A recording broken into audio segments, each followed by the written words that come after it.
A'udzu billahi minasyaitonir rajim. Bismillahirrahmanirrahim. Assalamualaikum warahmatullahi wabarakatuh.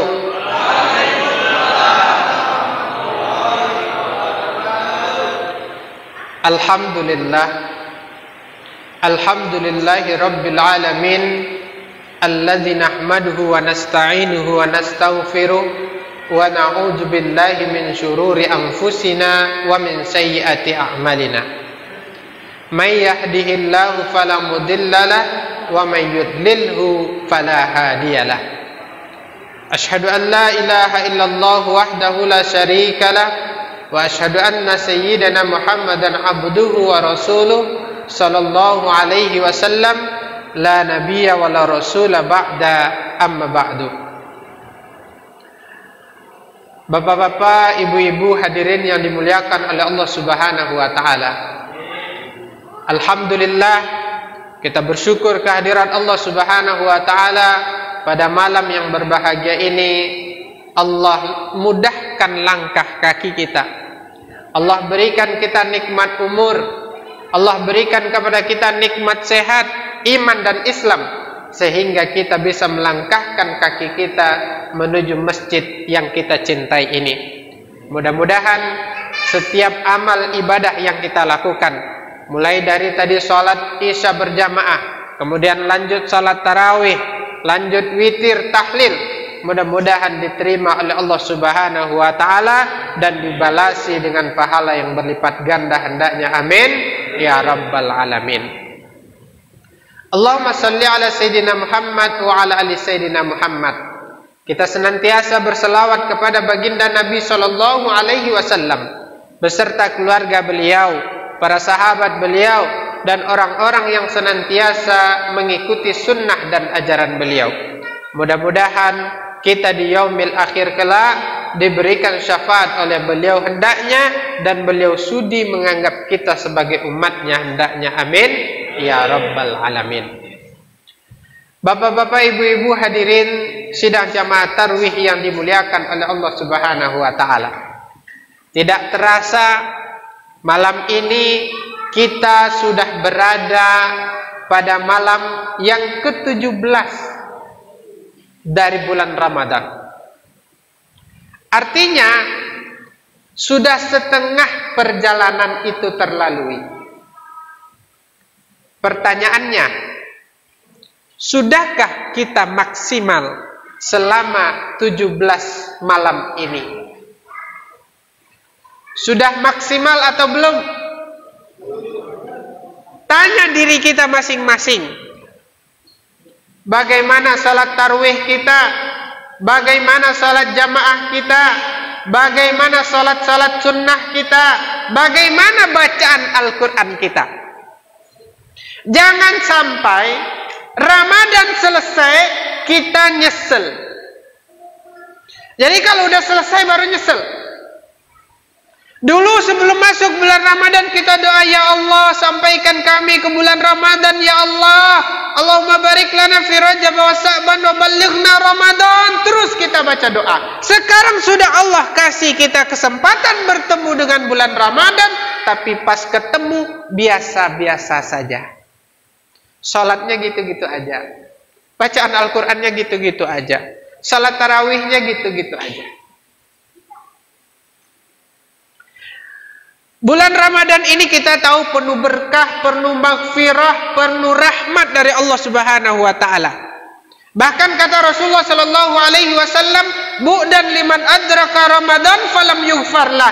Jauh dari rahmat Allah kalau orang ketemu dengan bulan Ramadan, Allah kasih kesempatan bertemu dengan bulan Ramadan, tapi selesai Ramadan Allah tak ampuni dia. Jauh dia dari rahmat Allah. Kalau bulan Ramadan ini saja kita tidak bisa mendapatkan keampunan dari Allah Subhanahu wa taala, maka bagaimana dengan bulan-bulan di luar Ramadan? Bulan Ramadan yang penuh dengan keampunan saja kita tidak bisa dapat ampunan Allah, apalagi nanti di bulan-bulan yang lain. Coba bayangkan, Amalan kita dilipat gandakan. Amalan yang sunnah dianggap pahalanya sama dengan yang wajib. Amalan yang wajib dilipat gandakan oleh Allah Subhanahu wa taala, tapi kita malah sia-siakan. Maka karena itu, ini malam yang ke-17, saya ingin ajak kita semua sekarang ikat pinggang kita.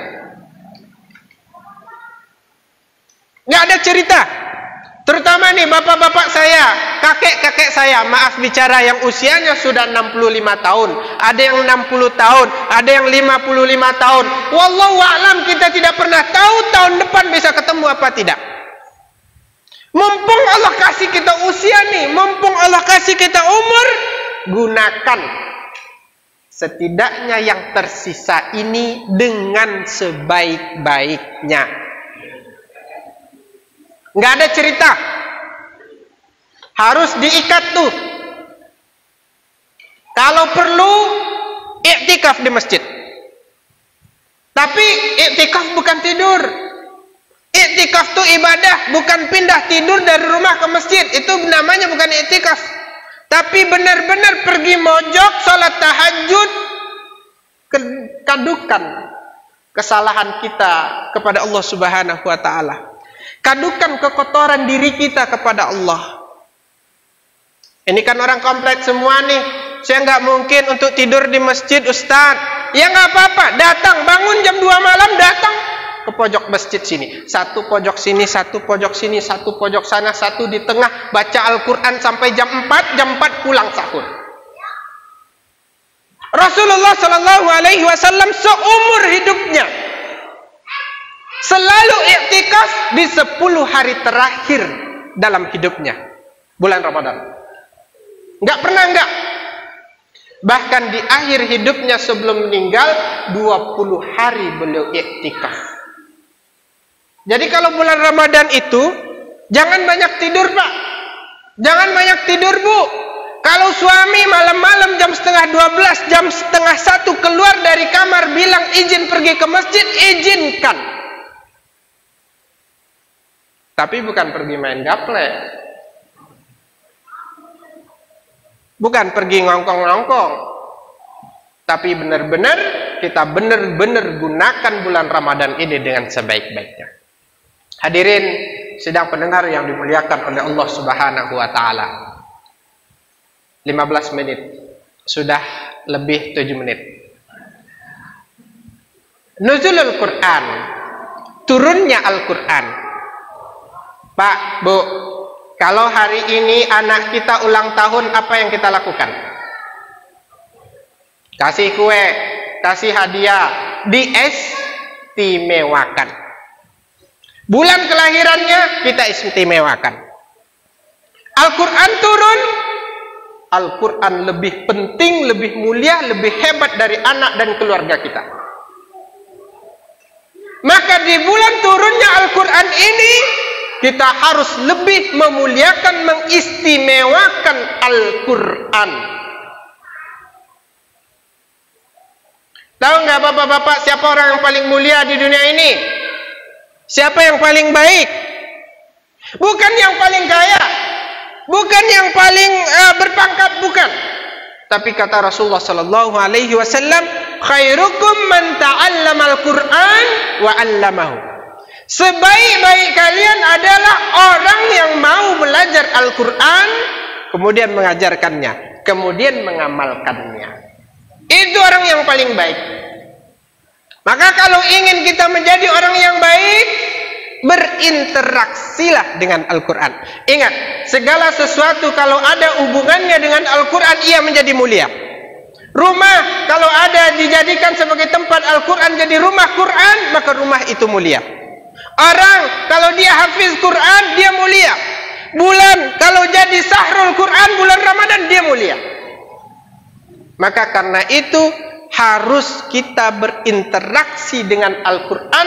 Jadikan Al-Quran sebagai teman hidup kita. Sekarang pertanyaannya, Al-Quran itu teman kita apa tidak? Kita mungkin mengaku sebagai teman Quran, Tapi Al-Quran belum tentu mau temenan sama kita. Kata Rasulullah sallallahu alaihi wasallam, "Iqra'ul Quran, fa innahu ya'ti yaumal qiyamah syafi'an li ashabi." Baca Al-Quran, nanti dia di hari kiamat akan memberikan syafaat kepada teman-temannya. Jadi Al-Quran itu nanti nolong teman-temannya. Siapa teman-temannya? Yang sering baca Al-Quran. Sekarang pertanyaannya, kita sering baca Al-Quran apa tidak? Kalau dalam sehari, 2 hari, 3 hari tidak ada kita baca Al-Quran, maka kata seorang ulama, kita tidak dan bukan teman dari Al-Quran. Bahkan ada seorang ulama mengatakan, orang yang 3 hari berturut-turut tidak membaca Al-Quran, dia munafik. Coba bayangin. Maka Al-Quran itu ada kewajibannya kepada kita, Pak. Ada hak-hak Al-Quran kepada kita. Apa hak Al-Quran? Pertama, dibaca. Kedua, dipelajari. Ketiga, diamalkan. Dibacanya gimana? Haqqa tilawati allazina atainahumul kitaba yatslunahu haqqa tilawati. Benar-benar dibaca.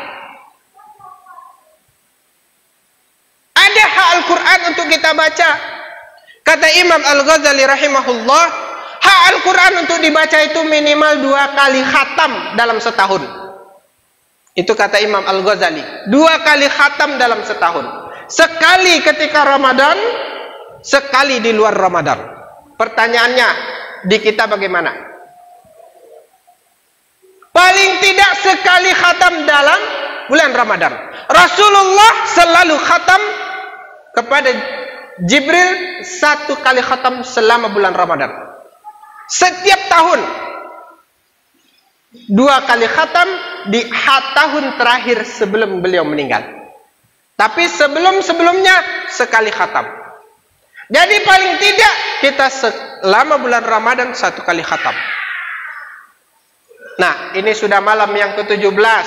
Sudah berapa juz yang kita baca? Jangan ngaku teman Al-Quran, jangan ngaku sahabat Al-Quran, ternyata Al-Quran lari dari kita.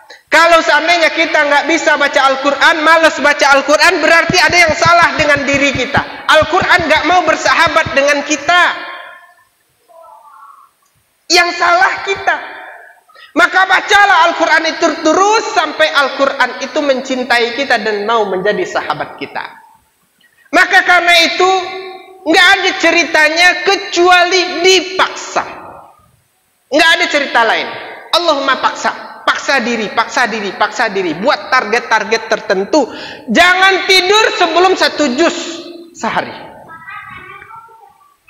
Pagi baca 2 lembar, zuhur 2 lembar, asar nggak keburu, maghrib nggak keburu. Sebelum tidur masih sisa 14 lembar yang harus dibaca. Baca dulu, sebelum itu nggak boleh tidur. Harus dipaksa diri kita sampai nanti kita terbiasa. Kalau sudah terbiasa, nikmat rasanya. Kalau sudah nikmat, nggak baca Al-Quran nggak enak. Itu di luar sana, bapak-bapak, ibu-ibu di luar sana. Kalau pergi ke Mesir, pergi ke Yaman, pergi ke Saudi, itu orang di mana-mana baca Al-Quran pas bulan Ramadan. Begitu mereka memuliakan Al-Quran di bulan kelahirannya, di halte baca Al-Quran, di bus baca Al-Quran. Begitu orang nunggu mobil baca Al-Quran, di kantor baca Al-Quran. Mereka budayakan begitu. Kalau kita lebih lama lihat HP, lebih lama lihat WhatsApp, lebih lama lihat Facebook daripada baca Al-Quran. Itu hak Al-Quran kepada kita. Udah habis waktunya, Pak. Udah 15 menit. Gimana Pak Haji? Mau lanjut 5 menit lagi ya? Oke. Jadi kalau kita benar-benar baca Al-Quran, ya, itu pahalanya luar biasa. Terutama di bulan Ramadan ini. Terutama di bulan Ramadan ini. Ya. Kata Rasulullah sallallahu alaihi wasallam, "Man qara'a harfan min kitabillah falahu hasanah wal hasanah bi asyri amsalihah. Wa la aqulu alif lam min harfan bal alif harfan wa lam harfan wa ha min harfan wa mim harfan." Kata Rasulullah, orang yang membaca Al-Quran satu huruf saja, maka dia mendapatkan pahala satu kebaikan. Dan satu kebaikan dikali 10. Jadi satu huruf dapat pahala 10 kebaikan. Kemudian Rasulullah katakan, alif lam mim bukan satu huruf, tapi alif satu huruf, lam satu huruf, mim satu huruf. Kalau kita baca alif lam mim dapat 30 kebaikan. Ya, dapat 30 kebaikan. Itu jika di luar Ramadan. Kalau di Ramadan dilipat gandakan oleh Allah berlipat kali lipat. Ingat, kalau kita khatam, kata Imam Syafi'i rahimahullah, huruf yang ada di dalam Al-Quran itu sebanyak 1.027.000. Kalau kita baca satu kali khatam di luar Ramadan, maka kita dapat 10 juta. Nah, berapa itu? Lebih lah. Nah, banyaklah pokoknya kebaikannya. Apalagi di bulan Ramadan. Maka karena itu di bulan Ramadan ini ya nggak ada cerita nih, harus setiap kalau bisa amalan yang paling bagus tuh ya baca Al-Quran. Amalan yang paling bagus tuh ya baca Al-Quran. Nah, karena ya kita harapannya kan begini, nanti di akhirat tuh nggak ada yang nolong kita. Orang tua nggak mau tahu, anak belum tentu, ya kan? Ya kita cari sahabat dari sekarang. Siapa itu? Al-Quran. Nah, dan kata Rasul, firman Allah Subhanahu wa taala, ya kan? Allazina atainahumul kitab. Allazina yatslu, innal ladzina yatsluna kitab Allah. Orang yang membaca Al-Quran, kitab Allah, wa aqamus shalah, kemudian dia mendirikan zakat, wa razaqnahum sirran wa alaniyah. Mimma razaqna sirra wa alaniyah. Kemudian dia memberikan, menafkahkan sebagian rezekinya baik secara sembunyi atau putaran terangan, ya. Li tijaratan tantabur, mengharapkan ridho dari Allah Subhanahu wa taala, perniagaan yang tiada terputus. Apa kata Allah? La yuwaffihim ujurahum. Allah berikan dia pahala, wa yaziduhum min fadlih. Kemudian Allah tambahkan karunia-Nya. Jadi pahala baca Al-Quran itu selain dikasih pahala oleh Allah, Allah berikan kita karunia-karunia. Allah berikan kepada kita rahmat-rahmat. Allah berikan kepada kita cahaya-cahaya. Maka orang yang sering baca Al-Quran itu bercahaya wajahnya, Pak. Lihat saja. Orang yang sering baca Al-Quran itu ada nur di hatinya. Karena tubuh kita ini, fisik kita ini butuh makan. Tapi kalau hati kita, dia butuh makan juga, Pak. Makanannya yaitu bacaan Al-Quran, zikir. Kalau enggak berkarat dia. Kalau enggak berkarat tuh hati kita. Maka karena itu, mari kita banyak-banyak membaca Al-Quran. Membaca aja baru. Belum lagi nanti kalau kita pelajari. Belum lagi nanti kalau kita amalkan. Kalau kita pelajari, orang yang sering baca Al-Quran itu, dan dia paham apa yang dia baca, oh itu luar biasa nikmatnya. Paham ceritanya, maka di dalam Al-Quran dia akan menemukan bagaimana Rasulullah tabah dalam menjalani kehidupan. Bagaimana para Rasul itu diuji. Jadi muncul kesabaran dan jiwa yang besar dalam hatinya.